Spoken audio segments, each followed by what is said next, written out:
Hello, TJ Fibbs, Spin Doctors and Associates here, walking you through the best ways to cheat and swindle the public.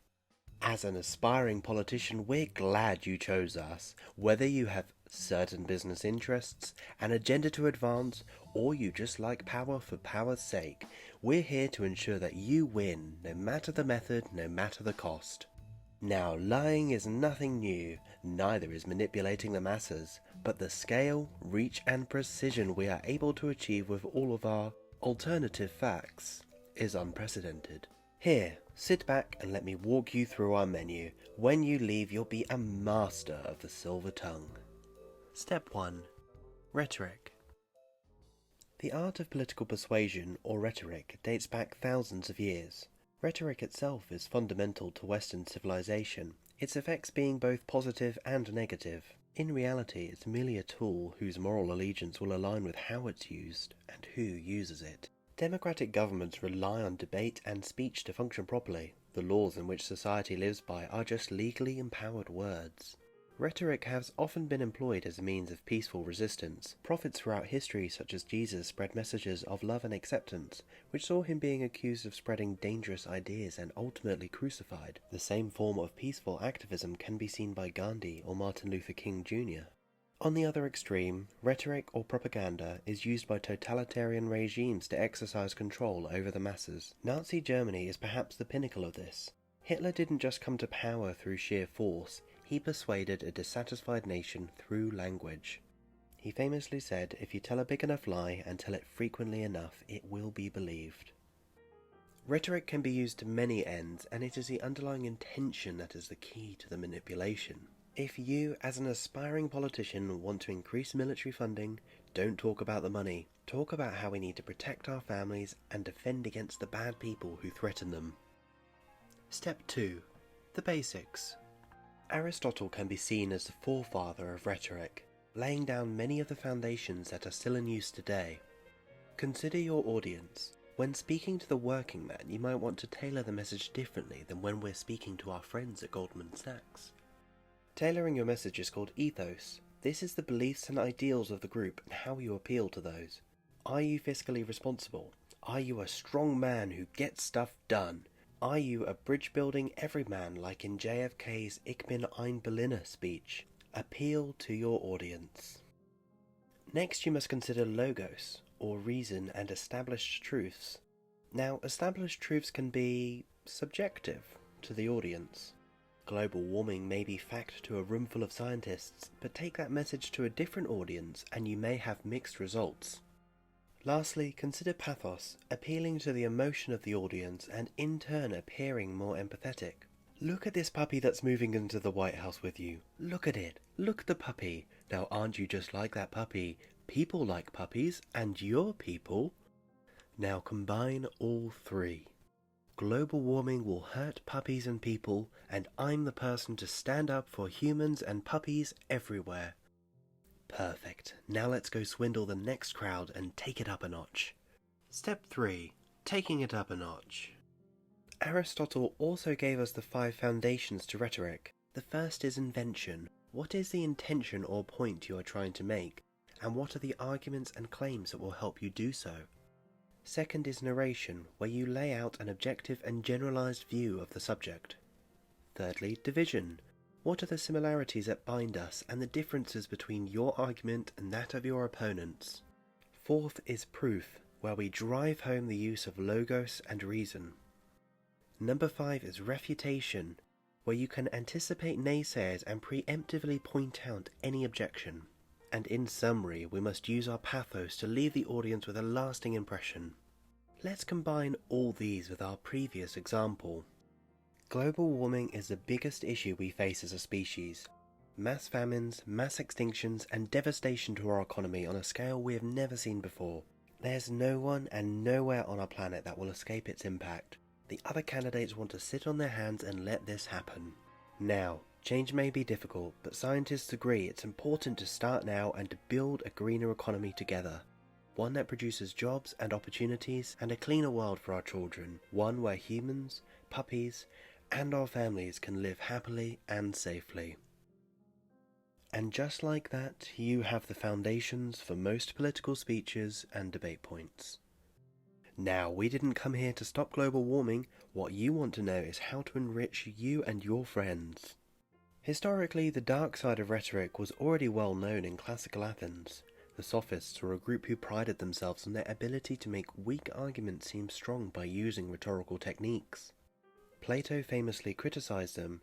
He claimed that if a sophist and a doctor had to convince a crowd who was a better physician, the sophist would always prevail, even though the resulting treatment would have dire consequences to the patient. Isn't it curious how history repeats itself? So how can we recreate this in the modern age? Welcome to the world of propaganda. Now, our goal is to push people to do a particular thing. Say, vote for lower taxes for our rich friends. There are plenty of ways to control the news and to stay in power. What we want to do at this stage is to set the agenda, frame the argument. We want to use our rhetoric in order to achieve this. Now sit tight as we go through the A to Z of political spin. Step 4. Spin class. Ad hominem. Let's attack the character of those who want to keep those taxes high. What are they, socialist? Ad nauseam. Let's pick a simple slogan, repeat it so much that people start to believe it. Build that wall. No new taxes. Yes, we can. Agenda setting. Let's call our friends at the news channel and give them a little nudge about what they should be talking about. Insider knowledge means more viewers for them. Appeal to authority. This leading expert who happens to be in our pocket says lowering taxes will be good for the economy. Appeal to fear.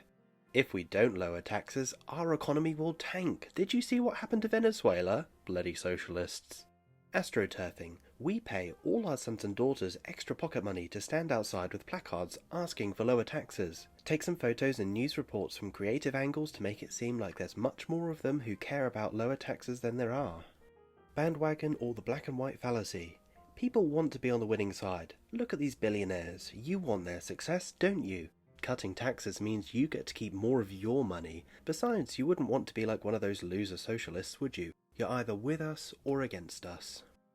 Big lie. Everything wrong with society? Well, that's the European Union's fault. Or immigrants. Or whatever other you need it to be. Bloody socialists. Keep repeating it and it will become true. Cherry picking. You might have an economist who says cutting taxes for rich people is a bad thing. Well, I've got one who says it's a good thing, and I'm going to make sure we only listen to that one. Common man. Time to adorn that cowboy hat and say Jarl. That's relatable. Demonizing or scapegoating. Whether foreign, liberal, or socialist, tar them all with the same brush. Dehumanize them. Make them seem immoral and worthless. Dead cat technique. Something unfavourable in the news? Throw a metaphorical dead cat on the table. It doesn't matter what people were talking about, everyone's now focused on the cat. One of your press team was caught smoking pot? Definitely time to announce a tax cut. Divide and conquer.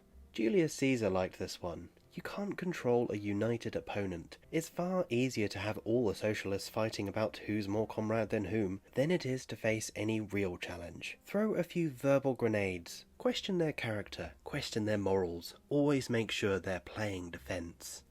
Door in the face. Have one of those on the fringe of your party say something ridiculous like, let's abolish taxes altogether. Now that everybody's thinking about it, cutting taxes by just a little bit doesn't seem so bad in comparison.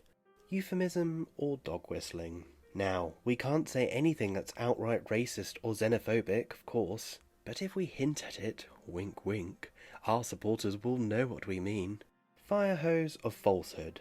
Don't just give one piece of disinformation. This is the 21st century. Employ hundreds of Russian bots to say it for you. With thousands of half-truths and conspiracies bombarding the internet, something will stick. Bombard your opponents. Always play offense, and our opponents will get exhausted. Their apathy is our power. Flag waving. Cutting taxes is patriotic. You're not a socialist, are you? Framing. Keep the debate on topic. When asked a question, don't ever answer it. Frame it. That's a great question, but what's important is... I don't think that's fair. The reality is. Useful when used in combination with our next one. Gaslighting. Deny, misdirect, and contradict. There's nothing your opponent says that can't be undermined. Guilt by association. You're not a socialist, are you? Only socialists disagree with us. Minimize, exaggerate, and oversimplify. Change their perspective. It's only a small tax cut, and the positive impacts to our economy will be massive. Red herring. Let's talk about the benefits to the economy rather than those pesky tax cuts. Third-party technique. This independent leading think tank, which just happens to be owned by a friend of mine, says we're doing the right thing. Whataboutism. It's all well and good saying our party is in the pockets of big business. What about the other party? They're socialist. That's far worse.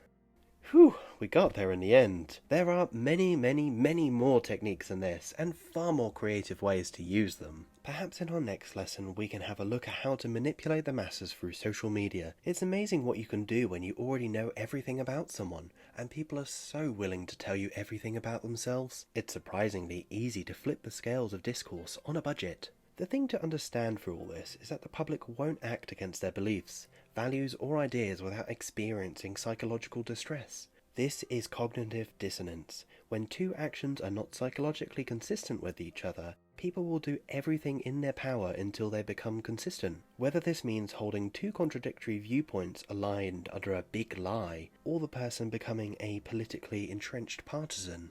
In today's political world, the less people know about your exact policy positions, the better. Much better to emphasize your apolitical qualities such as your personality, character and demeanor. So build that cult of personality, give that social media intern a raise, and stick around to learn how to stay in power. Thank you so much for joining us at TJ Fibbs Spin Doctors and Associates. We have many more lessons coming up about how to stay in power, how to keep power, and how to silence your opponents. Thanks for watching. See you soon.